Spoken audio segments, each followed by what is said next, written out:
Hello everyone, welcome to digital পড়াশোনা academy. আশা করি তোমরা সকলে ভালো আছো, সুস্থ আছো এবং তুমি তোমার পরীক্ষা প্রস্তুতি গুছিয়ে চালিয়ে নিয়ে যাচ্ছ। প্রতিদিনকার মতন আজকেও আমাদের পিওআইকিউ সিরিজের আরও একটা গুরুত্বপূর্ণ ক্লাস হতে চলেছে। এর পাশাপাশি তোমাদেরকে বলবো যে যারা আমাদের সঙ্গে যুক্ত হয়ে ক্লাস করতে চাইছো, আমাদের সঙ্গে যুক্ত হয়ে আমাদের পেড ব্যাচে ক্লাস করতে চাইছো, তাদেরকে বলবো অবশ্যই করে প্লে স্টোর থেকে ডিজিটাল পড়াশোনা একাডেমি অ্যাপ্লিকেশনটাকে ইনস্টল করে নাও এবং এখানে যেমন তুমি আমাদের পেড ব্যাচের মধ্যে যুক্ত হতে পারবে, তার পাশাপাশি ফ্রি অফ কস্ট যে সমস্ত মক টেস্টগুলো রয়েছে সেই সমস্ত মক টেস্টে পার্টিসিপেট করতে পারবে। আজকে থেকে আগামী এক সপ্তাহ অর্থাৎ ৪ঠা এপ্রিল পর্যন্ত আমাদের প্রত্যেকটা ফাউন্ডেশন ব্যাচে 30% অতিরিক্ত ডিসকাউন্ট চলছে। এছাড়া যারা আমাদের ইউটিউব থেকে ক্লাস করো তাদেরকে বলবো তোমরা বিজ্ঞানী সাফল্য ব্যাচটাকে ফলো করতে পারো। এটার মাধ্যমে তুমি কিন্তু তোমার জেনারেল সায়েন্সের প্রস্তুতির বেসিক লেভেলটাকে কমপ্লিট করতে পারবে। এর পাশাপাশি টপ 1000 এমসিকিউ ক্লাসের প্লেলিস্ট থেকে ক্লাসগুলো করতে থাকো এবং এর পাশাপাশি পিওআইকিউ সিরিজের যে ক্লাস চলছে সেগুলোকেও কন্টিনিউ করতে থাকো। সবাইকে একটা জিনিসই বলবো যে তোমাদের আমি গতকালই একটা পোস্ট করেছিলাম যে তোমরা ক্লাস করছো না বা তোমাদের ক্লাস করার প্রয়োজন নেই। বিষয়টা বাস্তবে সেই জিনিসটার কথাই আমি বলতে চাইছি যে তোমরা যদি ক্লাস করো তো ক্লাসটা করো, কারণ এখানে দেখা যাচ্ছে যে ক্লাস যারা করছে তার মধ্যে ম্যাক্সিমাম স্টুডেন্ট কিন্তু আমাদের পেইড ব্যাচের স্টুডেন্ট। এবার পেইড ব্যাচের স্টুডেন্টরা কিন্তু ক্লাস করছে আর এমনি স্টুডেন্টরা কিন্তু ক্লাস করছে খুব কম সংখ্যক। এবার যারা পেইড ব্যাচের স্টুডেন্ট আছে তাদের কোনো সমস্যা নেই, তারা কিন্তু পেইড ব্যাচের মধ্যে সমস্ত কিছু পেয়ে যাবে। বাট যারা কিন্তু এমনি ইউটিউব থেকেই ক্লাস করছো তাদেরকে বলবো দায়িত্ব তোমাদের ক্লাসগুলোকে শেয়ার করার, ক্লাসগুলোকে লাইক করার এবং বিশেষ করে যে এইচডব্লিউ গুলো দেওয়া হচ্ছে সেগুলো কিন্তু কেউ সাবমিট করছো না। মানছি তুমি ক্লাস করছো, কিন্তু এইচডব্লিউটা কোথায়, সাবমিট করছো কোথায়? তোমরা যদি ঠিকঠাক সিরিয়াসলি প্রিপারেশন করতে চাও, সিরিয়াসলি পড়াশোনা করতে চাও, আর তোমরা যদি মনে করো যে হ্যাঁ ক্লাসগুলোর প্রয়োজন আছে, ক্লাসগুলোর দরকার, তাহলে যারা আমাকে কমেন্ট করেছিলে ক্লাস বন্ধ না করার জন্য তাদের প্রত্যেককে একটাই জিনিস বলছি, এইচডব্লিউ গুলো করো, ক্লাসগুলোকে শেয়ার করো, ক্লাসগুলোকে লাইক করো। আমি বলতে পারি যে ম্যাক্সিমাম যারা ক্লাস করছে সবাই কিন্তু আমাদের পেড ব্যাচের স্টুডেন্ট, তাদের কিন্তু কোনো সমস্যা নেই। তোমাদের এখানে ক্লাস না হলেও ওদের কিন্তু ক্লাসগুলো ঠিক হয়ে যাবে। তাই যারা এখান থেকে ক্লাস করছো ফ্রি অফ কস্ট, তাদের কিন্তু দায়িত্ব সবচাইতে বেশি যেগুলোর কথা বললাম সেগুলো করার জন্য। এবার চিন্তা ভাবনাটা তোমার, তুমি কি করবে সেইভাবে ডিসিশন নেবে। ঠিক আছে, এগোলাম আমাদের আজকের ক্লাসের দিকে। তো আজকে আমাদের পিওআইকিউ সিরিজের যে ক্লাস হবে সেটার চ্যাপ্টার যেটা রাখা হয়েছে সেটা হচ্ছে সাউন্ড চ্যাপ্টার। সাউন্ড মানে শব্দ। প্রতিদিনকার মতন প্রথমে আমরা আগে একটু থিওরি ডিসকাস করব, দেন তারপর এখান থেকে কি ধরনের কোশ্চেন এসেছে সেই সমস্ত কোশ্চেনগুলোকে আলোচনা করব। এবং আরো একটা কথা বলছি, অনেকেই আমাকে বলছিল যে কোশ্চেনের সংখ্যা বাড়ানোর জন্য। দেখো প্রিভিয়াস ইয়ারে যা কোশ্চেন এসেছে এটা প্রিভিয়াস ইয়ার কোশ্চেনের সিরিজ চলছে, তাই এখানে প্রিভিয়াস ইয়ারে যা কোশ্চেন এসেছে সেই বেস করে আমরা ক্লাস করছি। তোমাকে থিওরি পড়ানো হচ্ছে, থিওরিটার যেটুকু দেখানো হচ্ছে, আর বাকি থিওরি তুমি নিজে বাড়িতে পড়বে, বিভিন্ন তোমার সোর্স আছে সেখান থেকে। তুমি থিওরি প্লাস তোমাকে যে কটা পিওইকিউ দেখানো হচ্ছে এর বাইরে তুমি অন্য কিছু নতুন পিওইকিউ যদি পেয়ে থাকো তাহলে তুমি সেটা দেখবে।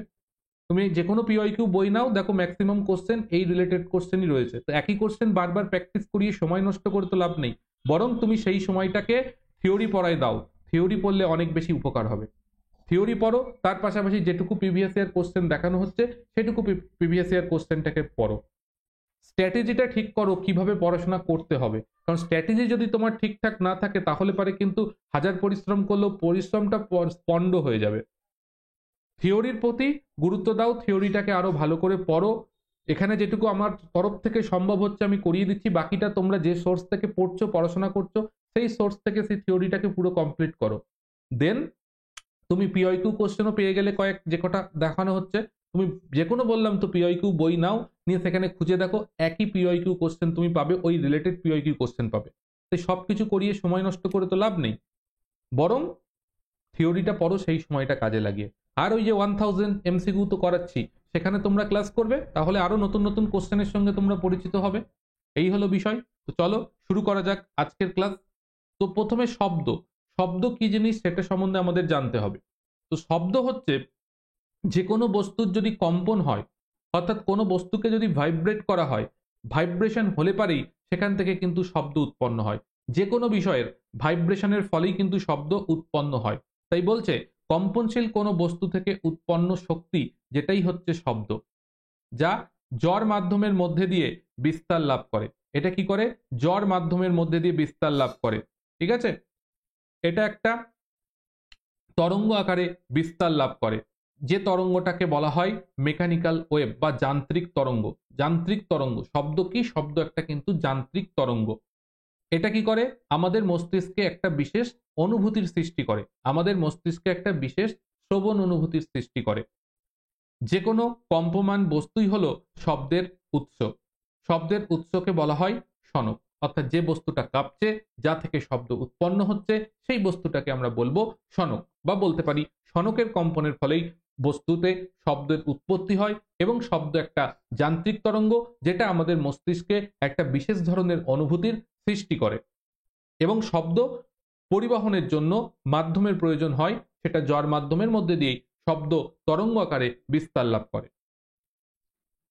শব্দ বিস্তারের জন্য কিছু মাধ্যমের যে প্রয়োজনের কথা বললাম, কি ধরনের মাধ্যমের প্রয়োজন? শব্দ বিস্তারের জন্য স্থিতিস্থাপক জ্বর মাধ্যমের প্রয়োজন হয়। অর্থাৎ শব্দ বিস্তার করবে তার জন্য কি দরকার? স্থিতিস্থাপক জ্বর মাধ্যমের প্রয়োজন। শব্দ শূন্য মাধ্যমের মধ্যে দিয়ে যেতে পারে না। শূন্য মাধ্যম, তার মধ্যে দিয়ে কিন্তু শব্দ যেতে পারে না। শব্দ বিস্তারের মাধ্যমগুলি হলো কঠিন, তরল, গ্যাসীয়। এগুলোর মধ্যে কিন্তু শব্দ অবশ্যই বিস্তার লাভ করে।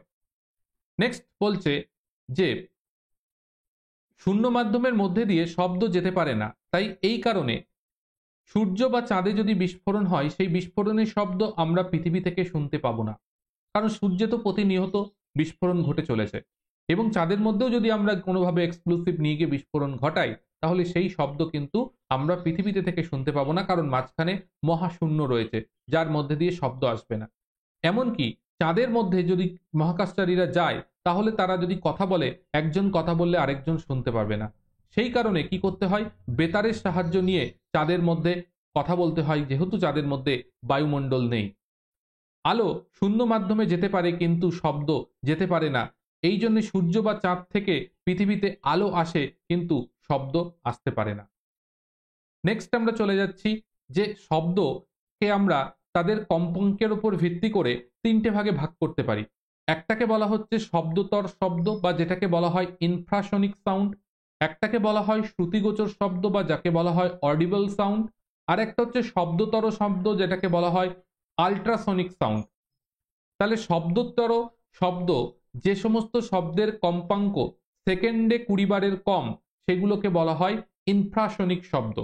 20 মানে সেকেন্ডে 20 বারের কম, বা যেটাকে বলতে পারি আমরা যে 20 হার্টজের কম, সেই সমস্ত শব্দগুলোকে আমরা কি করতে পারি? শুনতে পারি না। তাই এগুলো হচ্ছে তোমার ইনফ্রাসনিক সাউন্ড। উৎসের কম্পন যদি সেকেন্ডে 20 থেকে 20,000-এর মধ্যে হয়, তাহলে পারে সেই শব্দ আমরা শুনতে পাই। অর্থাৎ 20 হার্টজ থেকে শুরু করে যদি 20,000 হার্টজের মধ্যে শব্দের কম্পাঙ্ক হয়, তাহলে সেই শব্দটাকে আমরা শুনতে পাই। তাই একে বলা হয় অডিবল সাউন্ড। আর যে সমস্ত শব্দের কম্পাঙ্ক এই 20,000-এরও বেশি, যে সমস্ত শব্দের কম্পাঙ্ক 20,000-এর বেশি, সেই সমস্ত শব্দগুলোকে আমরা বলে থাকি আল্ট্রাসনিক সাউন্ড বা শব্দোত্তর শব্দ। এই শব্দটাও আমরা শুনতে পাই না। নেক্সট আমরা দেখব এই যে আল্ট্রাসনিক সাউন্ড দেখলাম, সেই শব্দের কি ব্যবহারিক প্রয়োগ আছে।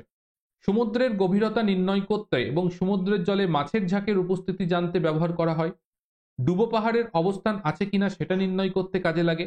জল এবং দুধের মধ্যে জীবাণু ধ্বংস করতে কাজে লাগে। ময়লা জামাকাপড় পরিষ্কার করতে কাজে লাগে। মানুষের দেহের মধ্যে বিভিন্ন অস্বাভাবিকতা, টিউমার নির্ণয় করার জন্য আল্ট্রাসোনোগ্রাফি করা হয়। সেই আল্ট্রাসোনোগ্রাফিতে কিন্তু এই আল্ট্রাসনিক সাউন্ড ব্যবহার করা হয়, তাই জন্য সেটাকে বলা হয় আল্ট্রাসোনোগ্রাফি। নেক্সট আমরা যেটাই চলে যাব, সেটা বলছে শব্দের প্রতিফলন। শব্দের প্রতিফলন, আলোর প্রতিফলন আমরা জানি, ঠিক একই রকম ভাবে শব্দের প্রতিফলন হয়। ঠিক আছে, তো আলোর মতো শব্দেরও কিন্তু প্রতিফলন হয়। শব্দ যখন এক মাধ্যম থেকে অন্য মাধ্যমের বিভেদ তলে আপতিত হয়, তখন আপতিত শব্দের কিছু অংশ বিভেদ তল থেকে দিক পরিবর্তন করে প্রথম মাধ্যমে ফিরে আসে। এই ঘটনাকেই শব্দের প্রতিফলন বলে। শব্দের প্রতিফলনের জন্য কিন্তু এরকম বড় প্রতিফলকের প্রয়োজন হয়।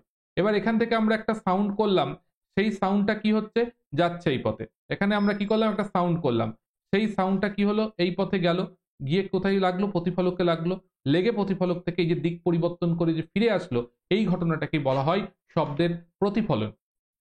শব্দের প্রতিফলনের ফলে প্রতিধ্বনি সৃষ্টি হয়। শব্দের প্রতিফলনের ফলে কি হয়, প্রতিধ্বনি সৃষ্টি হয়। শব্দের প্রতিফলনের জন্য বড় আকারের প্রতিফলকের প্রয়োজন হয়। নেক্সট হচ্ছে শব্দের প্রতিফলনের ব্যবহারিক প্রয়োগ কি। স্টেথোস্কোপ, ডাক্তারদের গলায় যেটা থাকে স্টেথোস্কোপ, সেখানে কিন্তু এই শব্দের প্রতিফলনটাকে কাজে লাগিয়েই সেইটা কাজ করে। নেক্সট হচ্ছে স্পিকিং টিউব, যেমন বিভিন্ন মিটিং মিছিল দেখবে সেখানে স্লোগান শাউটিং করার জন্য এই ধরনের একটা জিনিস, চোঙের মতন জিনিস ব্যবহার করা হয়, সেটার নাম স্পিকিং টিউব। সেখানে শব্দের প্রতিফলনটাকে ব্যবহার করা হয়। দূর থেকে আসা ক্ষীণ শব্দ শোনার জন্য আমরা হাতের তালু বেঁকিয়ে কানের পেছনে ধরি, তার ফলে কি হচ্ছে, শব্দের প্রতিফলনটাকে কাজে লাগিয়ে ওই ক্ষীণ শব্দটা আমরা শুনতে পারি, সেই ব্যবস্থা করা হয়। শব্দের প্রতিধ্বনি অর্থাৎ শব্দের প্রতিফলনের ফলে যে শব্দ উৎপন্ন হয় তাকে বলা হয় শব্দের প্রতিধ্বনি, বা যে জিনিসটাকে বলা হয় ইকো। বলছে কোনো উৎস থেকে শব্দ দূরের কোনো প্রতিফলকে প্রতিফলিত হয়ে মূল শব্দ থেকে পৃথকভাবে শ্রোতার কানে এসে পৌঁছলে প্রতিফলিত শব্দটিকে মূল শব্দের প্রতিধ্বনি বলা হয়। অর্থাৎ কোনো উৎস থেকে উৎপন্ন শব্দ দূরের কোনো প্রতিফলকে প্রতিফলিত হয়ে মূল শব্দ থেকে পৃথকভাবে শ্রোতার কানে ফিরে আসে, তখন সেটাকেই বলা হয় প্রতিধ্বনি। কোনো ক্ষণস্থায়ী শব্দের কানে শুনলে তার রেশ আমাদের মস্তিষ্কে 1/10 সেকেন্ড স্থায়ী হয়। অর্থাৎ তুমি একটা শব্দ শুনলে, সেই শব্দের 1/10 সেকেন্ডের মধ্যে যদি আরেকটা শব্দ তোমার মস্তিষ্কে আসে, তুমি সেই শব্দটাকে শুনতে পাবে না। তাই 1/10 সেকেন্ডের মধ্যে যদি কোনো শব্দ শোনার 1/10 সেকেন্ডের মধ্যে আরেকটা শব্দ আসে, সেটা তুমি শুনতে পাবে না। অর্থাৎ একটা শব্দের শ্রবণ অনুভূতি আমাদের মস্তিষ্কে 1/10 সেকেন্ড স্থায়ী হয়। তাই বলছে একটা ক্ষণস্থায়ী শব্দের প্রতিধ্বনির ক্ষেত্রে উৎস এবং প্রতিফলকের মধ্যে ন্যূনতম দূরত্ব 16.6 মিটার, বা যেটাকে প্রায় 17 মিটার ধরে নেওয়া হয়। 16.6 মিটার, বা যেটাকে আমরা 17 মিটার বলতে পারি। নেক্সট বলছে শব্দের প্রতিধ্বনির ব্যবহারিক প্রয়োগ। বলছে প্রতিধ্বনির সাহায্যে সমুদ্রের গভীরতা নির্ণয় করা যায়, প্রতিধ্বনির সাহায্যে বায়ুতে শব্দের বেগ নির্ণয় করা যায়, প্রতিধ্বনির সাহায্যে বিমানের উচ্চতা নির্ণয় করা যায়। এই সমস্ত ক্ষেত্রে আমরা শব্দের প্রতিধ্বনি ব্যবহার করে থাকি। একটা সুরযুক্ত শব্দ, অর্থাৎ তুমি যখন একটা গান শুনছো, সেই গানটা শুনতে তোমার খুব ভালো লাগছে, তাই তো? তারপরে তুমি কোনো একটা ভয়েস আর্টিস্টের গলা শুনছো, সেই গলাটা শুনতে তোমার ভালো লাগছে, তার পেছনে কারণ কি আছে? সেগুলো হচ্ছে কেন ভালো লাগছে, কারণ সেগুলো সুরযুক্ত শব্দ। আমাদের সকলেরই গান শুনতে ভালো লাগে, কারণ গানটা হচ্ছে কি একটা সুরযুক্ত শব্দ। এই যে সুরযুক্ত শব্দ, এর কিছু বৈশিষ্ট্য আছে। সেই বৈশিষ্ট্যগুলো কি? সেটা হচ্ছে প্রাবল্য বা তীব্রতা। নেক্সট হচ্ছে তীক্ষ্ণতা বা পিচ বলা হয় সেই বিষয়টাকে। আর গুণ বা জাতি, এই তিনটে বিষয়ের উপর ভিত্তি করে একটা শব্দ খুব ভালোভাবে হয়। অর্থাৎ যারা গান করছে তাদের সেই শব্দটাকে কি করা হয়, এই সমস্ত জিনিসগুলোকে ফিক্সড করা হয়। সেটা এখনকার দিনে তো আর্টিফিশিয়াল দিয়ে হয়ে যাচ্ছে, বা মেশিনের মাধ্যমে আমরা সেগুলোকে কি করি, ফিক্সড করে দেওয়া হয় বা ঠিক করে দেওয়া হয়, যার ফলে সেই সমস্ত গানগুলো শুনতে অনেক বেটার লাগে। দেখবে পুরোনো দিনে যে সমস্ত গানগুলো হতো, সেই সমস্ত গান শুনতে যতটা ভালো লাগতো, এখনকার দিনের গানগুলো শুনতে বেশি ভালো লাগে। তার কারণ এখন কোয়ালিটি ইমপ্রুভ করা হয়েছে এই জিনিসগুলোকে ঠিক করার মাধ্যমে, প্রাবল্য, তীক্ষ্ণতা এবং গুণ। নেক্সট আমরা চলে যাব যে তীক্ষ্ণতা বা পিচ যেটাকে বলা হচ্ছে, এটা কি? বলছে যে ধর্ম বা বৈশিষ্ট্যের জন্য চড়া এবং খাদের সুর পৃথকভাবে চেনা যায়, অর্থাৎ খুব চড়া গলা বা খুব খাদ গলা, বসা গলা, এই জিনিসটাকে যে তুমি যেটার মাধ্যমে চিনতে পারো, যেটার মাধ্যমে বোঝা যায়, সেটাকেই বলা হয় তীক্ষ্ণতা বা পিচ। এই তীক্ষ্ণতা বা পিচ হলো শব্দের মৌলিক বৈশিষ্ট্য। এটা হচ্ছে শব্দের ফান্ডামেন্টাল প্রপার্টি বা মৌলিক বৈশিষ্ট্য, সেটা হচ্ছে কি, তীক্ষ্ণতা বা পিচ। একটা সুরের তীক্ষ্ণতা বা পিচ নিচের বিষয়গুলোর উপর নির্ভর করে। কিভাবে নির্ভর করে? যেমন একটা বলছে কম্পাঙ্কের ওপর, অর্থাৎ তীক্ষ্ণতা কম্পাঙ্কের সমানুপাতিক। অর্থাৎ তীক্ষ্ণতা, সেটা কি হচ্ছে, তীক্ষ্ণতা বা পিচ সেটা কি কম্পাঙ্কের সমানুপাতি হয়। নেক্সট হচ্ছে তরঙ্গ দৈর্ঘ্যের ওপর কিভাবে নির্ভর করে? তীক্ষ্ণতা তরঙ্গ দৈর্ঘ্যের সঙ্গে ব্যস্তানুপাতিক হয়। তাহলে কম্পাঙ্কের সঙ্গে সমানুপাতিক হয় পিচ, আর তরঙ্গ দৈর্ঘ্যের সঙ্গে কি হয়, সেটার রিলেশনস হয় ব্যস্তানুপাতিক। নেক্সট আমরা চলে যাচ্ছি শব্দের বেগ। 0 ডিগ্রি সেলসিয়াস উষ্ণতায় বায়ু মাধ্যমে শব্দের বেগ প্রতি সেকেন্ডে কত হয়? 332 মিটার হয়। আর 25 ডিগ্রি সেলসিয়াস উষ্ণতায় ধরে নেওয়া হয় 340 মিটার পার সেকেন্ড ধরে নেওয়া হয়। ঠিক আছে, এটা কততে? এটা 25 ডিগ্রি সেলসিয়াস উষ্ণতায়। আর এটা হচ্ছে 0 ডিগ্রি সেলসিয়াস উষ্ণতায়, সেটা হচ্ছে 332 মিটার পার সেকেন্ড। শব্দের বেগ কিছু বিষয়ের উপর নির্ভর করে, তার মধ্যে কি? চাপের উপর শব্দের বেগ নির্ভর করে, মাধ্যমের ঘনত্বের উপর নির্ভর করে, উষ্ণতার উপর নির্ভর করে এবং আর্দ্রতার উপর নির্ভর করে। এই কটা বিষয়ের উপর কিন্তু শব্দের বেগ নির্ভর করে। তো বলছে শব্দের বেগ সাধারণত চাপের উপর নির্ভর করে না, তাই কোনো চাপের কারণে শব্দের বেগ একই থাকে। নর্মালি যে নির্ভর করে, বাট সরাসরিভাবে খুব বেশি প্রভাব দেখা যায় না, কারণ নর্মালি তুমি যে অঞ্চলে বসবাস করছো সেখানে চাপটা নির্দিষ্ট। তাই আমরা বলতে পারি না যে চাপের ওপর খুব সরাসরি সেটা নির্ভরশীল। তাই জন্য ধরে নেওয়া হয় যে চাপের প্রভাবে শব্দের কোনো বেগের কোনো পরিবর্তন হয় না, মোটামুটিভাবে সেটা একই থাকে। শব্দের বেগ মাধ্যমের ঘনত্বের বর্গমূলের ব্যস্তানুপাতিক হয়। এই যে শব্দের বেগ ভেলোসিটি অফ সাউন্ড, এটা যে ফর্মুলা হয় সেটাকে আমরা এইভাবে লিখতে পারি।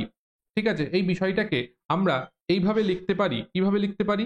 যে চাপে ইজিক্যাল টু চাপ, শব্দের বেগ এটা is equal to root over E by rho, root over E by rho. এখানে এই ই কে বলা হয় স্থিতিস্থাপকতা বা এলাস্টিসিটি অফ দ্য মিডিয়াম, অর্থাৎ মাধ্যমের স্থিতিস্থাপকতা। আর রো হচ্ছে মাধ্যমের ঘনত্ব।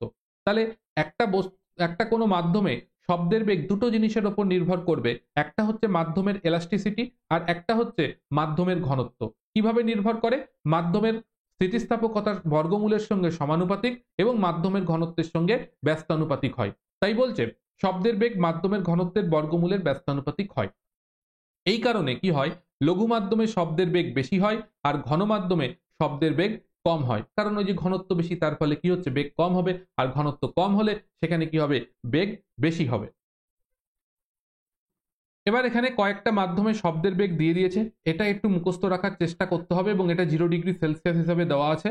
তার কারণ হচ্ছে আমাদের পরীক্ষার প্রশ্নে আমরা দেখেছি ডাইরেক্ট কিন্তু শব্দের বেগ জিজ্ঞাসা করছে, এই মাধ্যমে কত, ওই মাধ্যমে কত, এইভাবে স্টেটমেন্ট বেসিক কোশ্চেন দিচ্ছে। তো সেই কারণে আমাদের কিন্তু ভ্যালু মুখস্থ থাকতে হবে, তাহলেই তুমি সঠিক উত্তর করতে পারবে, না হলে কিন্তু করতে পারবে না। নেক্সট বলছে শীতকালের চেয়ে গ্রীষ্মকালে শব্দের বেগ বেশি হয়, কারণ উষ্ণতা বেশি। কারণ উষ্ণতার সঙ্গে শব্দের বেগের প্রপোর্শনাল সম্পর্ক। তাই উষ্ণতা বেশি হলে কি হবে, শব্দের বেগ বেশি হবে। তাই গ্রীষ্মকালে কি হচ্ছে, শব্দের বেগ বেশি হচ্ছে, কারণ উষ্ণতা বেশি, সেই কারণে। বর্ষাকালে সাধারণত জোরে শব্দ শোনা যায়, কারণ আর্দ্রতা বেশি থাকে। অর্থাৎ আর্দ্রতার সঙ্গে তুমি একটা প্রপোর্শনাল রিলেশনস পাবে, অর্থাৎ আর্দ্রতা যত বেশি হবে বর্ষাকালে আর্দ্রতা বেশি, তাই বর্ষাকালে কি হচ্ছে, তুমি জোরে শব্দ শুনতে পাচ্ছ। দূরাগত ট্রেনের শব্দ লাইনে কান পাতলে শোনা যায়, কারণ লোহার ঘনত্ব বেশি, সেই কারণে। এখানেই এবার অনেকের মনে কনফিউশন তৈরি হয়ে গেল যে আপনি কিছুক্ষণ আগে বললেন যে ঘন মাধ্যমে শব্দের বেগ কম হয়, লঘু মাধ্যমে শব্দের বেগ বেশি হয়। তাহলে আবার এখানে বলছেন লোহার ঘনত্ব বেশি, সেই কারণে লোহার মধ্যে কান পাতলে শব্দ শোনা যায়। কারণ এখানে যে বিষয়টা এফেক্ট করে সেটা হচ্ছে এলাস্টিসিটি। আমরা দেখলাম বেগ ইজ প্রপোর্শনাল এলাস্টিসিটি। এলাস্টিসিটির বর্গমূলের সঙ্গে কি হচ্ছে, শব্দ বেগ সমানুপাতিক হয়। এবার লোহা মতন যে সমস্ত কঠিন পদার্থ রয়েছে তাদের কি এলাস্টিসিটি বেশি হয়, এদের ঘনত্ব যতটা ডমিনেন্ট করে তার থেকে ডমিনেন্ট এফেক্ট হয়ে যায় কঠিন পদার্থের ক্ষেত্রে এলাস্টিসিটি। সেই কারণে এলাস্টিসিটির যেহেতু কঠিনের বেশি, সেই কারণে কি হচ্ছে, কঠিন মাধ্যমে শব্দের বেগ অন্যান্য মাধ্যমের অবস্থার তুলনায়, কঠিন তরল গ্যাসীয় মাধ্যমের তুলনায় যেহেতু কঠিনের এলাস্টিসিটি বেশি, তাই কঠিনে কিন্তু শব্দের বেগটা বেশি হয়। এবার এই কঠিনের মধ্যে তুমি যদি বিভিন্ন পদার্থ নাও, তুমি নিলে লোহা, নিলে তামা, নিলে ঠিক আছে, এরকম বিভিন্ন ধাতু নিলে, অ্যালুমিনিয়াম নিলে, এরকম বিভিন্ন ধাতু নিলে, প্রত্যেকটা ধাতুর ডেনসিটি আলাদা। তখন সেই ডেনসিটির উপর ভিত্তি করে কিন্তু সেটা চেঞ্জ হতে থাকবে। ঠিক আছে, তখন ডেনসিটি নির্ভর করবে। আগে ডমিনেন্ট ক্যারেক্টার হচ্ছে তার এলাস্টিসিটি। নেক্সট বলছে পুরুষের গলার স্বরের চেয়ে শিশু এবং মহিলাদের গলার স্বর তীক্ষ্ণ হয়। তার কারণ আমাদের যে স্বরযন্ত্র রয়েছে, মানে ভোকাল কর্ড রয়েছে, সেই ভোকাল কর্ডের কম্পাঙ্কের পার্থক্যের জন্য এটা হয়। পুরুষদের ক্ষেত্রে কি হয়, তাদের যখন পিউবার্টি স্টেজে চলে আসে, পিউবার্টির পর থেকে কি হয়, তাদের ওই গলায় যে ভোকাল কর্ড থাকে, ভোকাল কর্ডের কি হয়, কম্পাঙ্ক আস্তে আস্তে মোটা হতে থাকে, তার ফলে কি হয়, কম্পাঙ্ক কমে যায়। তার ফলে পুরুষদের গলার স্বরটা কি হয়, গম্ভীর হয়ে যায়। বাট মহিলা এবং শিশুদের গলার স্বরটা কি হয়, ওদের ওই যে ভোকাল কর্ড তার কম্পাঙ্ক বেশি হয়, কারণ সেটা পাতলা থাকে। সেই কারণে কি হয়, তাদের গলার স্বর অনেক বেশি তীক্ষ্ণ হয় বা পিচ তীক্ষ্ণ হয়। কেন পিচটা বেশি হয়? তার কারণ পিচ হচ্ছে কম্পাঙ্কের সঙ্গে সমানুপাতিক, অর্থাৎ কম্পাঙ্ক যত বেশি হবে তত তীক্ষ্ণতা বেশি হবে, দ্যাট মিন্স পিচ তত বেশি হবে। নেক্সট হচ্ছে এই শব্দ তরঙ্গ রিলেটেড একটা গুরুত্বপূর্ণ ডিভাইস, সেটার নাম হচ্ছে সোনার, যার ফুল ফর্ম হচ্ছে সাউন্ড নেভিগেশন অ্যান্ড রেঞ্জিং। যে যন্ত্রটার নাম হচ্ছে সোনার, সেই সোনারের ফুল ফর্ম হচ্ছে সাউন্ড নেভিগেশন অ্যান্ড রেঞ্জিং। এই যন্ত্রটা কি করে? এটি সমুদ্রের গভীরতা নির্ণয় করে এবং শত্রুপক্ষ ডুবোজাহাজের অবস্থান নির্ণয়ে সাহায্য করে।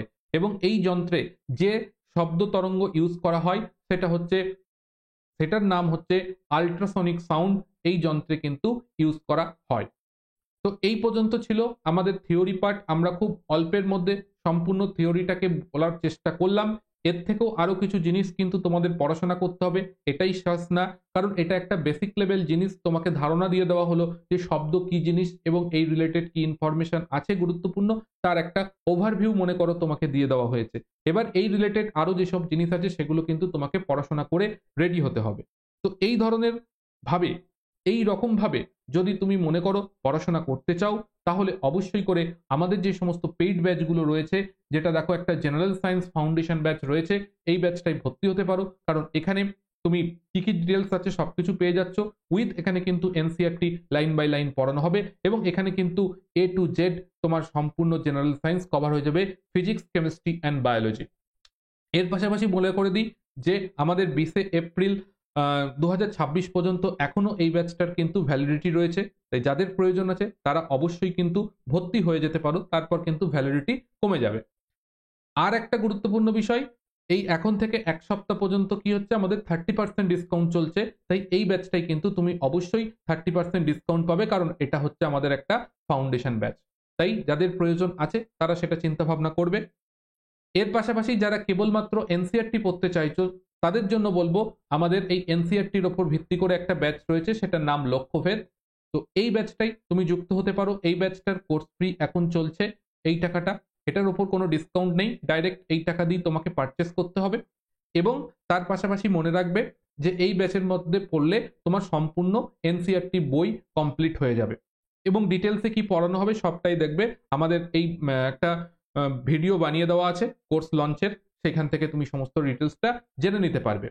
এর পাশাপাশি অবশ্যই করে মনে রাখবে, যারা আমাদের পুরনো যে সমস্ত পেড ব্যাচে যুক্ত আছো জেনারেল সায়েন্সের, তাদেরকে নতুন করে এই ব্যাচ আর ক্রয় করতে হবে না, ওই ব্যাচের মধ্যেই এটাকে কিন্তু ইনক্লুড করে দেওয়া হবে। এছাড়া সকলকে অবশ্যই করে বলবো সিরিয়াসলি পড়াশোনা করো, কারণ এখন কিন্তু কাট অফ যে লেভেলে হাই যাচ্ছে, তাতে ভালো করে যদি পড়াশোনা না করো তাহলে কিন্তু কোনো লাভ হবে না। কারণ এমনও হয়েছে এবছর এনটিপিসি টেকনিশিয়ান এক্সামে, সেখানে কিন্তু 80+ নাম্বার পেয়েও প্রায় 84, 85 এরকম পার্সেন্টেজ অফ নাম্বার পাওয়ার পরেও তাদের কিন্তু কেটে গেছে, তারা কাট অফ ক্লিয়ার করতে পারেনি। তাই সিরিয়াসলি প্রিপারেশন করো, যাতে করে তোমাদের ক্ষেত্রে এই ধরনের জিনিস না হয়, তোমরা যাতে ঠিকভাবে তোমাদের প্রিপারেশনটা করতে পারো, নিজেদের লক্ষ্যে পৌঁছতে পারো, সেই হিসাবে কিন্তু ভালোভাবে প্রিপারেশন করতে থাকো। চলো তাহলে এবার এখান থেকে কি কি কোশ্চেন এসেছে প্রিভিয়াস ইয়ারে সেই জিনিসগুলোকে আমরা একটু দেখে নিই। বলছে নিম্নলিখিত মাধ্যমগুলির মধ্যে কোনটির মধ্যে দিয়ে শব্দ পরিবাহিত হতে পারে না? তাহলে শব্দ পরিবাহিত হতে পারে না কোনটার মধ্যে দিয়ে? আমরা পড়েছি যে শব্দ পরিবহনের জন্য কি হয়, জ্বর মাধ্যমের প্রয়োজন হয়। তাহলে এখানে আমরা দেখতে পাচ্ছি শূন্য স্থান, যেখানে কিছুই নেই, ফাঁকা জায়গা, তার মধ্যে দিয়ে শব্দ পরিবাহিত হতে পারবে না। তাই অপশন বি এক্ষেত্রে আমাদের কারেক্ট অ্যান্সার হয়ে যাবে। নেক্সট কি বলছে, শব্দ পরিবহনের জন্য মাধ্যম হিসাবে পদার্থের কোন অবস্থার প্রয়োজন হয়? তাহলে শব্দ পরিবহনের জন্য পদার্থের যে তিনটে অবস্থা হয়, কঠিন, তরল, গ্যাসীয়, তার মধ্যে কোনটার প্রয়োজন হয়? কঠিনেরও প্রয়োজন হয়, তরলেরও প্রয়োজন হয়, গ্যাসেরও প্রয়োজন হয়। তাই সঠিক উত্তর হবে অপশন ডি, সবকটি এখানে আমাদের সঠিক উত্তর হয়ে যাবে, কারণ সবকটি মাধ্যমই আমাদের প্রয়োজন লাগে। নেক্সট বলছে নিম্নলিখিত বিষয়গুলির মধ্যে কোনটির কারণে শব্দ তৈরি হয়? তাহলে আমরা দেখলাম যে শব্দ তৈরি হওয়ার জন্য কি দরকার, যে বস্তুটা থেকে শব্দ উৎপন্ন হবে তাকে কি হতে হবে, কম্পিত হতে হবে, অর্থাৎ তার কম্পন থাকা প্রয়োজন। তাই এই জন্য অপশন সি আমাদের এক্ষেত্রে কারেক্ট অ্যান্সার হয়ে যাবে, যে কম্পন থাকা প্রয়োজন, তাহলে পারেই সেখান থেকে শব্দ উৎপন্ন হবে। নেক্সট আমরা চলে যাচ্ছি, বলছে চাঁদে শব্দ শোনা যায় না, এর কারণ কি? চাঁদে যে শব্দ শোনা যায় না তার কারণ কি? আমি বলেছি পড়ানোর সময় যে চাঁদে শব্দ শোনা যায় না এই কারণে, কারণ চাঁদের মধ্যে আমাদের কোনো বায়ুমণ্ডল নেই। তাই বায়ুমণ্ডল না থাকলে শব্দ পরিবহনের জন্য যেহেতু মাধ্যমের প্রয়োজন, তাই চাঁদে যেহেতু বায়ুমণ্ডল নেই তাই শব্দ পরিবহনের জন্য কোনো মাধ্যম থাকে না, তাই চাঁদের শব্দ শোনা যায় না। নেক্সট কি আছে? বলছে আল্ট্রাসাউন্ড সম্পর্কে ভুল বিবৃতি কোনটি? দেখো, আল্ট্রাসাউন্ড উচ্চ কম্পাঙ্কের হয়, আমরা দেখেছি 20,000 হার্টজের বেশি কম্পাঙ্ক হয় আল্ট্রাসাউন্ডের। আল্ট্রাসাউন্ড শিল্প এবং চিকিৎসার ক্ষেত্রে ব্যবহার করা হয়। শিল্পের ক্ষেত্রে বিভিন্ন মেটেরিয়ালসের মধ্যে কোনো ডিফেক্ট আছে কিনা সেগুলো নির্ণয় করার জন্য ব্যবহার করা হয়। চিকিৎসা ক্ষেত্রে আল্ট্রাসাউন্ড করে বিভিন্ন টিউমার, পাথর এই সমস্ত কিছু হয়েছে কিনা সেটাকে দেখা হয়। বাধা থাকা সত্ত্বেও সুনির্দিষ্ট পথে চলাচল করতে পারে, একদমই বিভিন্ন বাধা থাকলেও তার মধ্যে দিয়ে সেটা চলাচল করতে পারে। তুমি ভাবো তোমার বডির ওপর দিয়ে সাউন্ড প্রয়োগ করা হচ্ছে, দিয়ে শরীরের ভিতরের অঙ্গ প্রত্যঙ্গকে দেখা হচ্ছে, তো সেখানের মধ্যে দিয়ে প্রবেশ করতে পারে। কিন্তু যেটা করতে পারে না সেটা হচ্ছে কি, ত্রুটিপূর্ণ অবস্থান থেকে আল্ট্রাসাউন্ড প্রতিফলিত হয়ে ফিরে আসে না। মানে কোনো একটা মেটাল আছে তার মধ্যে কোনো ডিফেক্ট আছে, তুমি সেটা চেক করার জন্য আল্ট্রাসাউন্ডকে পাঠিয়েছো, সেটা সেখান থেকে বলছে প্রতিফলিত হয়ে ফিরে আসতে পারে না। তাহলে এটা ভুল, কারণ আমরা এটাকে কাজে লাগিয়েই আমরা কি করি, আল্ট্রাসাউন্ডকে ব্যবহার করি কোনো কিছু ম্যাটেরিয়ালের মধ্যে ডিফেক্ট আছে কিনা। তাই এটা এখানে ভুল কথা বলছে, তাই অপশন এ আমাদের এক্ষেত্রে সঠিক উত্তর হয়ে যাবে। নেক্সট কি বলছে? যখন শব্দ কঠিন থেকে গ্যাসীয় মাধ্যমে যাত্রা করে তখন শব্দের বেগ কি হয়? আমরা বলেছি যে শব্দের বেগ ইজ প্রপোর্শনাল হয় কি, এলাস্টিসিটি অফ দি মিডিয়াম। তো এলাস্টিসিটি যদি দেখি তাহলে সলিডের হয় সবচেয়ে বেশি, তারপর হয় লিকুইডের, তারপর হয় গ্যাসের। গ্যাসের হয় সবচাইতে কম এলাস্টিসিটি, এর বেশি এটা হয় এলাস্টিসিটি। তাহলে এই যে রিলেশন, এই রিলেশনটার মধ্যে ডমিনেন্ট ক্যারেক্টার যেটা হয় সেটা হচ্ছে এলাস্টিসিটি। এবার সব যেহেতু কঠিনের এলাস্টিসিটি অন্যান্য মাধ্যমের তুলনায় বেশি হয়, তাই জন্যে কি হয়, কঠিনের মধ্যে শব্দ কিন্তু বেশি বেগে প্রবাহিত হয় তুলনামূলকভাবে গ্যাস, কারণ গ্যাসের এলাস্টিসিটি অনেক কম হয়। সেই কারণে যখন শব্দ কঠিন থেকে গ্যাসীয় মাধ্যমে প্রবেশ করবে তখন তার বেগ কি হবে, হ্রাস পাবে। এই কারণে আমরা রেল লাইনে কান দিয়ে ট্রেন আসার শব্দ শুনতে পাই, কিন্তু রেল লাইন থেকেও মাথা তুলে নিলে পারে আমরা কিন্তু শব্দ শুনতে পাই না, কারণ ওই রেল লাইনেরটা যেহেতু কঠিন তাই ওর মধ্যে দিয়ে শব্দ পরিবাহিত হচ্ছে, ওর এলাস্টিসিটি বেশি। বাট আমরা যখন বায়ুতে মাথা তুলে নিচ্ছি তখন বায়ুর যেহেতু এলাস্টিসিটি নেই, অত কম গ্যাসীয় পদার্থ, তাই জন্য সেখানে আর আমরা শব্দ শুনতে পাই না। নেক্সট আমরা চলে যাচ্ছি, নিম্নলিখিতগুলির মধ্যে কোনটি একটি শব্দ তরঙ্গের বৈশিষ্ট্য নয়? তাহলে শব্দ তরঙ্গের বৈশিষ্ট্য কোনটা নয়? যে কোনো তরঙ্গের কি থাকবে, বিস্তার থাকবে, তার কম্পাঙ্ক থাকবে, তার বেগ থাকবে। এই তিনটে জিনিস যে কোনো শব্দের, যে কোনো শব্দ বলবো না, যে কোনো তরঙ্গের ক্ষেত্রেই থাকবে, কিন্তু ঘনত্ব সেটার উপর নির্ভর করে না বা ঘনত্ব থাকে না। তাই অপশন ডি ঘনত্ব এক্ষেত্রে আমাদের কারেক্ট অ্যান্সার হবে। নেক্সট কি বলছে? একটি শব্দ তরঙ্গের কম্পাঙ্ক পরিমাপ করতে কোন একক ব্যবহার করা হয়? একটা শব্দ তরঙ্গের কম্পাঙ্ক মাপতে আমরা কোন একক ব্যবহার করি? আমরা শব্দ কম্পাঙ্ক পরিমাপ করার জন্য যেটা ইউজ করে থাকি সেটার নাম হচ্ছে হার্জ, যেটাকে HZ এইভাবে ডিনোট করা হয়। এই হার্জের সাহায্যে আমরা কিন্তু শব্দের কম্পাঙ্ক পরিমাপ করি। নেক্সট কি বলছে? শব্দ একটি ড্যাশ যা আমাদের শ্রবণ অনুভূতি তৈরি করে। তাহলে শব্দ কি? আমরা বলেছি শব্দ হচ্ছে এক ধরনের যান্ত্রিক তরঙ্গ। এই যান্ত্রিক তরঙ্গ যা আমাদের কানে শ্রবণ অনুভূতি তৈরি করে। তাই অপশন বি আমাদের এক্ষেত্রে কারেক্ট অ্যান্সার হয়ে যাবে। মানুষের দ্বারা শুনতে পাওয়া সবচেয়ে কম কম্পাঙ্কের শব্দ কোনটা? আমরা বললাম যে 20 হার্টজের যদি কম কম্পাঙ্ক হয় সেটাকে বলা হয় ইনফ্রাসনিক, যেটাকে আমরা শুনতে পারি না। আর 20,000 হার্টজের যদি বেশি শব্দ হয়, 20,000 হার্টজের যদি বেশি কম্পাঙ্ক হয়, যেটাকে আল্ট্রাসনিক বলে, সেই শব্দটাকেও আমরা শুনতে পাই না। তাহলে আমরা শুনতে পাই যে 20 হার্টজ থেকে শুরু করে 20,000 হার্টজের মধ্যে যে সমস্ত কম্পাঙ্কের শব্দগুলো হয় সেগুলোকেই আমরা শুনতে পাই। তাই জন্যে আমাদের সঠিক উত্তর হয়ে যাবে অপশন এ 20 হার্টজ। এটা হচ্ছে সব থেকে শুনতে পাওয়া নিম্নতম কম্পাঙ্কের শব্দ। নেক্সট কোশ্চেন বলছে, মানুষের শ্রবণ সীমার নিচে থাকা কম্পাঙ্ক বিশিষ্ট শব্দ তরঙ্গকে কি বলা হয়? তাহলে শ্রবণ সীমার নিচে থাকা কম্পাঙ্ক বিশিষ্ট শব্দ তরঙ্গকে কি বলা হয়? উত্তর হবে option D infrasonic sound. Infrasonic sound কিন্তু আমাদের বলা হয় শ্রবণ সীমার নিচে থাকা সেই সমস্ত শব্দ তরঙ্গকে। আমাদের যে সমস্ত পেট ব্যাচ যেগুলোর মধ্যে লাইভ ক্লাস চলছে সেগুলোর এখানে রয়েছে। যাদের প্রয়োজন আছে তারা এই সমস্ত ব্যাচগুলোতে ভর্তি হতে পারো। এগুলো প্রত্যেকটাই লাইভ ব্যাচ, এগুলোতে ক্লাস চলছে এবং পাশাপাশি ভর্তি প্রক্রিয়াও চলছে। এবং যাদের লাইভের প্রয়োজন নেই, যারা মনে করো রেকর্ডেড ক্লাস থেকে পড়লেই সবকিছু কমপ্লিট হয়ে যাবে, তারা এই সমস্ত ব্যাচগুলোতে ভর্তি হতে পারো। কারণ এগুলো যেমন রেকর্ডেড ব্যাচ, তার পাশাপাশি এই প্রত্যেকটা ব্যাচের মধ্যে কিন্তু রিভিশন ক্লাস লাইভ চলছে এখনো। তাই যাদের প্রয়োজন আছে, যারা রেকর্ডেড ক্লাস দেখবে আর রিভিশন করবে, তারা কিন্তু এই সমস্ত ব্যাচগুলোকে প্রেফার করতে পারো। এবং আমাদের এই সমস্ত ব্যাচগুলো থেকে কিন্তু যেমন এএলপি বলো, জেই বলো এবং আমাদের টেকনিশিয়ান এক্সাম বলো, গ্রেড 1 গ্রেড 3, এই প্রত্যেকটা পরীক্ষায় কিন্তু অনেক স্টুডেন্ট কিন্তু পাস করেছে। বিশেষ করে টেকনিশিয়ানে যারা পাস করেছে তাদের তো কিন্তু সিলেকশন হয়েই গেছে। আর যারা এএলপি বলো, জেই বলো, এগুলোতে যারা পাস করেছে তাদের এখনো সেকেন্ড স্টেজ এক্সাম দিতে হবে। তো যারা প্রিপারেশন করতে চাইছো, যারা সিরিয়াস ক্যান্ডিডেট আছো, তাদের কিন্তু বলবো যে একেবারে ফালতু জিনিস এখানে কিন্তু পড়ানো হয় না। এর পাশাপাশি বলবো, যারা এএলপির প্রিপারেশন নিতে চাইছো, আগামী 10 তারিখেই এএলপির নোটিফিকেশন আসতে চলেছে 2025-এর জন্য। তাদের কিন্তু একটা সিবিটি 2 গুরুত্বপূর্ণ চ্যাপ্টার হচ্ছে basic science and engineering drawing. তো বেসিক সায়েন্স ইঞ্জিনিয়ারিং ড্রয়িং কিন্তু অবশ্যই করে তোমরা ভর্তি হয়ে যেতে পারো, কারণ এখনো কিন্তু এই ব্যাচে ভর্তি প্রক্রিয়া চলছে। আর সব থেকে বড় কথা, এই মুহূর্তে এই সমস্ত প্রত্যেকটা ব্যাচে কিন্তু 30% অতিরিক্ত ডিসকাউন্ট চলছে। তাই যারা মনে করছো প্রিপারেশন শুরু করা উচিত, এখনো শুরু করোনি, তারা কিন্তু অবশ্যই করে প্রিপারেশন শুরু করে দিতে পারো। চলো নেক্সট বলছে, বায়ুতে শব্দের বেগ হয় প্রায় ড্যাশ। তাহলে বায়ুতে শব্দের বেগ কি হয়? তো আমরা দেখেছি যে 25°C উষ্ণতায় যদি আমরা শব্দের বেগ দেখি, তাহলে আমরা বললাম সেটা 340 মিটার পার সেকেন্ডের মতন হয়। আর 0°C উষ্ণতায় শব্দের বেগ হয় 332 মিটার পার সেকেন্ড।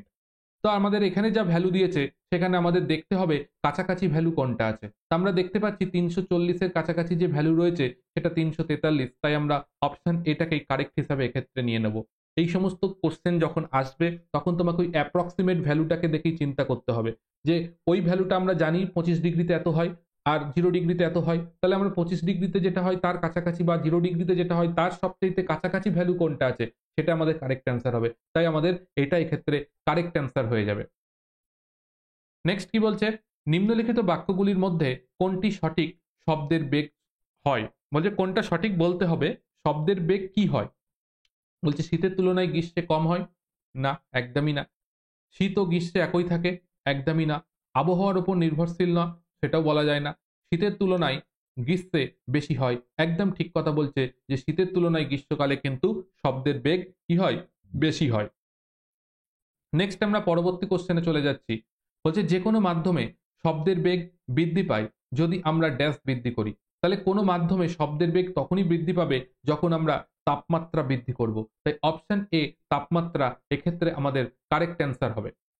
নেক্সট বলছে 25°C উষ্ণতায় কোনো একটি মাধ্যমে শব্দের বেগ সম্পর্কে নিম্নলিখিত বাক্যগুলির মধ্যে কোনটি সঠিক? আমি আগেই বলেছিলাম যে এক্স্যাক্টলি মান মুখস্থ করবে, পরীক্ষায় এই টাইপের কোশ্চেন আসে।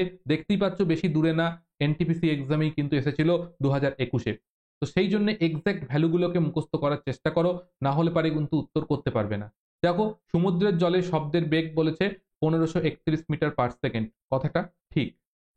বায়ুতে শব্দের বেগ বলছে 346 মিটার পার সেকেন্ড, না। এখানে 25°C উষ্ণতা যখন উল্লেখ করে দিয়েছে তখন আমাদের 340 মিটার পার সেকেন্ড থাকলে আমরা কারেক্ট নেব, না হলে নেব না। তাই এটা ভুল। তাহলে আমাদের সঠিক উত্তর কি হবে? কেবলমাত্র এ সঠিক, কেবলমাত্র এ সঠিক। নেক্সট হচ্ছে, একটি নির্দিষ্ট তাপমাত্রায় নিম্নলিখিতগুলির মধ্যে কোন মাধ্যমে শব্দ দ্রুত পরিবাহিত হবে? তাহলে একটা নির্দিষ্ট টেম্পারেচারে শব্দ কোন মাধ্যমে দ্রুত পরিবাহিত হবে? অবশ্যই কঠিন মাধ্যমে। তা কঠিন তো কাঁচ, কঠিন তো লোহা। কিন্তু লোহা এবং কাঁচের মধ্যে এলাস্টিসিটি কিন্তু লোহার বেশি, তাই জন্য লোহার মধ্যে দিয়ে শব্দ দ্রুত পরিবাহিত হবে।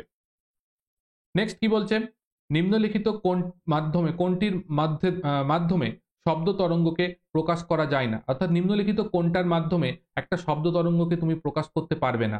তাহলে সেটা হবে কি, বিস্তার লাগবে শব্দ তরঙ্গকে প্রকাশ করার জন্য।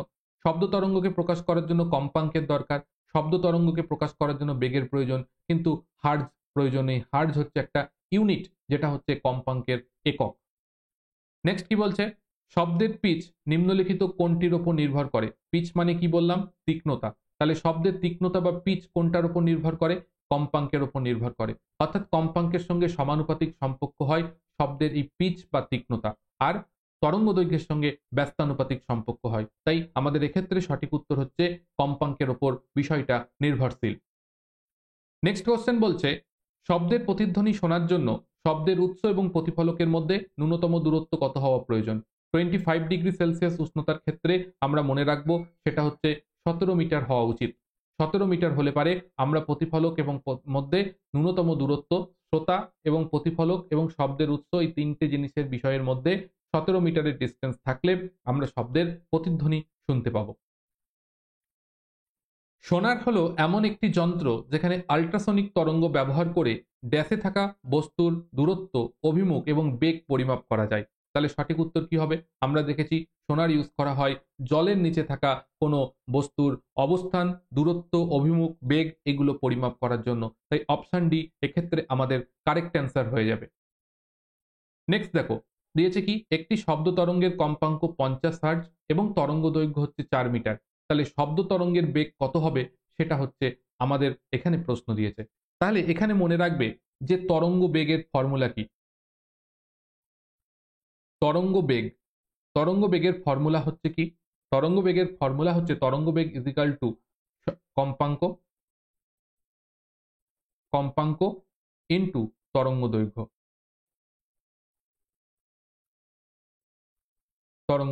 এটা ফর্মুলা।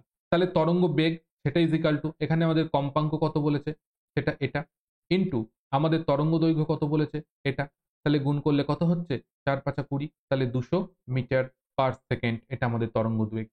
তাহলে আমাদের অপশন এ এক্ষেত্রে কারেক্ট অ্যান্সার হয়ে যাচ্ছে। And next and final question একেবারে ওইটার টাইপেরই একই ফর্মুলা বেস করে এই অঙ্কটা করতে হবে। তো এটার উত্তর কত হবে আমাকে সকলে কমেন্ট করে জানাবে।